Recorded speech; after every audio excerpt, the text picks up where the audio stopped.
Следното е исто така прашање и тоа се однесува на насилството, сексуалната злоупотреба врз децата, која се повеќе се сведува на констатација јавно, но не и законска осуда. Снежана Јовановска е на линк. Снежана. Добар ден од мене и нашиот вечерашен гостин, директор и основач на Меѓаш и Драги Змијанац. Повод за нашиот разговор се се почестите случаеви на родосквернавање, односно сексуална злоупотреба врз децата во Македонија, визави ноншалантниот однос на институциите и неадекватниот третман на децата жртви.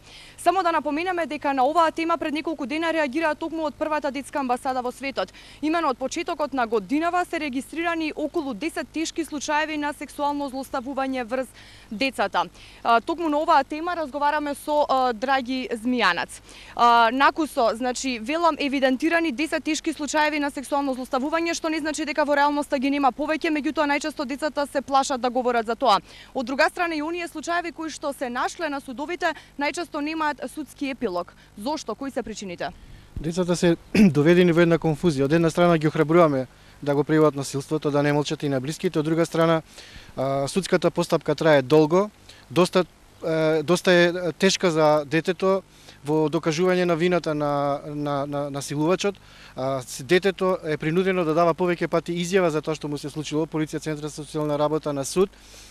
При тоа во судот често се случува на инсистирање на одбраната, судот, односно судијата, да дозволи сочување на детето жртва со силувачот родител. Можете да замислите каква е таа траума за детето. Не секогаш најблискиот вториот родител или најблиските имаат разбирање за детето жртва. Детето жртва се поставува прашање што ќе биде со неговиот татко родител кој го силувал, како ќе екзистираат, ја презема одговорноста на себе, вината почнува да ја закопува случката во себе, тај и најчесто ја менува изјавата.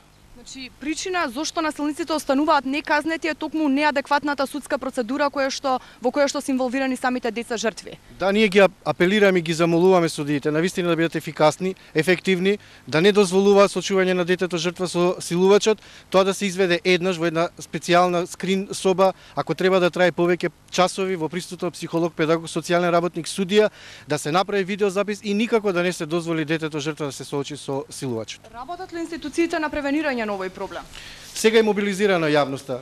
Забележувам дека се мобилизирани центрите за социјална работа да имат поголем увид во дисфункционални семејства, мобилизирани Министерството за образование, граѓанскиот сектор, медиумите. Ја мислам дека веќе се работи на охрабрување и на превенција на децата, но ресоциализацијата не смееме да заборавиме. Таа мора да биде брза, ефикасна и децата да им се даде максимална подршка затоа што оваа држава се заветила со повеќе конвенции дека ќе ги заштити децата од најлошите форми на сексуална злоупотреба. Благодарам многу што бевте дел од дневникот на Сител. Драган, дали има прашање од студиото? Да, ќе оставиме за друга пригода. Доволно беше ова колку за мобилизација нели на сеона што им е потребно на децата. Благодарам.